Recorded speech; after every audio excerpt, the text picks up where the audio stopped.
Akibat ulah Tuan Kanagawa, tanpa sengaja Naomi meneguk beberapa kali wine. Meski hanya sebagian, tapi kandungan alkohol mampu mempengaruhi tubuhnya. Sepanjang perjalanan menuju ke mobil, Naomi merasa kepalanya semakin berat, pusing bahkan pipinya merona. Langkahnya kakinya tertatih, serasa sulit digerakkan. Kedua kakinya seakan tak bisa menopang tubuhnya dengan sempurna. Dia hampir jatuh namun beruntung Ken yang berdiri di belakang, refleks menangkap tubuhnya. Naomi jatuh dalam dekapannya. Ryu yang berjalan terlebih dulu menghentikan langkahnya, menoleh menatap lekat Ken. Ryu terdiam saat melihat Naomi sudah berada dalam dekapannya. Saya tidak bermaksud. Tiba-tiba Naomi jatuh. Jeti, saya ucapnya terbata. Ken bisa melihat ekspresi aneh di wajah Ryu saat melihat Naomi jatuh dalam dekapannya. Akhirnya Via hanya tersenyum meringis memamerkan barisan giginya yang rapi karena merasa bersalah. Saya hanya berusaha menolongnya. Perhatian Ryu beralih ke Naomi yang telah pingsan. Haruskah sampai memeluknya seperti itu? Ryu ingin sekali mengambil alih Naomi darinya tapi mengingat bahunya terluka, akhirnya dia membiarkan Ken mengangkat Naomi ke dalam mobil. Lalu saya harus bagaimana, Presdir? Tanya Ken, ragu. Ryu menghela nafas panjang sesaat. Bawa dia kembali ke dalam mobil. Apa dia mabuk? Batin Ryu, menatap wajah Naomi yang duduk di sampingnya. Yung, rintih Naomi. Kepalanya mendongak, bersandar di kursi tak berdaya. Wajahnya yang merah membuat Ryu yakin jika Naomi berada dalam pengaruh alkohol. Seketika Ryu terpaku mengingat tatapan Kazuya terhadap Naomi penuh arti.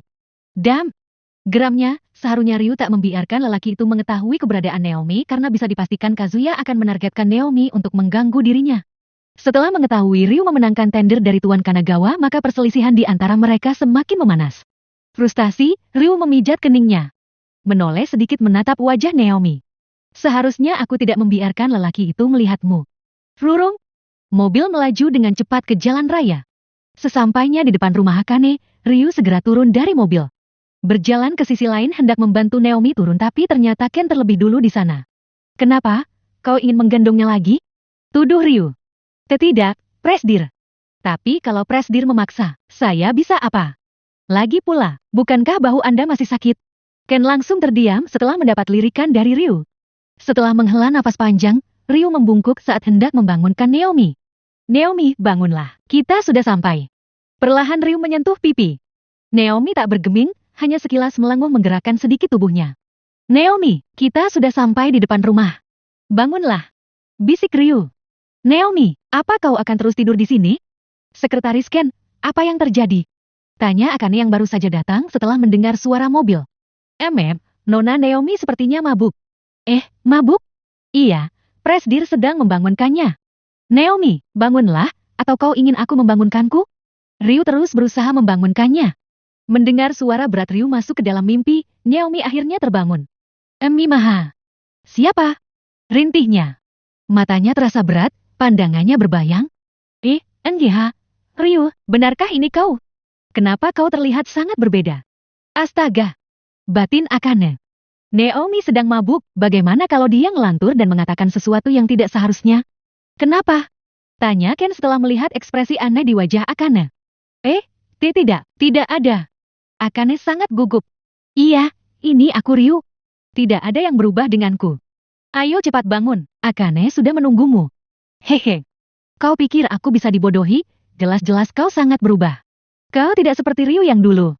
Suara Naomi mendayu, terbata karena alkohol. Kau ini bicara apa? Ucap Ryu setelah terdiam sesaat. Hehe. Tapi asal kau tahu, aku menyukai penampilanmu yang sekarang. Mendengar ucapan Naomi, Kan dan Akane ikut merona tak terkecuali Ryu. Geham? Dehamnya menetralkan perasaan. Naomi, sadarlah. Kau harus. Ucapnya terhenti karena Naomi tiba-tiba menarik dasinya. Tapi aku kesal karena kau mencuri ciuman pertamaku. Hening, semua terpaku mendengar ocehan Naomi. Ken sampai menganga dibuatnya. Hah? Kau sangat menyebalkan. Aku harus kembali mengambil ciuman yang kau curi dariku. Dek. Ryu membulatkan mata ketika Naomi tiba-tiba mencium bibirnya di depan mereka berdua. Dada Ryu serasa mau meledak, rasa panas seketika menjalar ke seluruh tubuh. Ciuman terjadi cukup lama, Ryu hanya bisa diam menatap mata Naomi yang terpejam. Beberapa kali Ryu mengerjapkan mata. Ketika ciuman terhenti, Naomi tak langsung melepaskannya. Kedua tangannya beralih melingkar di leher. Kau tahu, penampilanmu yang seperti ini justru membuatmu semakin tampan. Tapi aku benci ketika kau bersama perempuan lain. Naomi terus bergumam dalam keadaan mabuk. Beruntung, Ryu mengerti akan hal itu. Perempuan lain? Siapa? Tanya Ryu penasaran. Itu, perempuan yang kemarin mengusirku dari rumahmu. Naomi terlihat lucu saat mengadu, bibirnya sampai maju seperti anak kecil. Ryu terdiam sesaat. Fumi, ucapnya kemudian. Entah, siapapun nama perempuan itu. Dia tidak pantas berada di sisimu. Aduh, Ken terkejut karena dalam keadaan mabuk, Naomi terlalu blak-blakan. Please, Naomi. Hentikan. Gumam Akane dalam hati. Lalu, menurutmu, siapa yang pantas berada di sampingku? Ryu sengaja memancing ucapannya. Wajah mereka sangat berdekatan karena kedua tangan Naomi masih melingkar di lehernya. Aku, sahut Naomi. Kau dengar, Presdir, aku satu-satunya perempuan yang cocok untuk lelaki tampan sepertimu. PVTT. Ken terkekeh geli, tapi langsung terhenti karena mendapat lirikan tajam dari Ryu. Memangnya siapa dirimu sampai kau menobatkan hanya diri sendiri menjadi yang paling pantas untukku? Karena aku, Naomi Fukuda. Perempuan yang dulu pernah kau cin.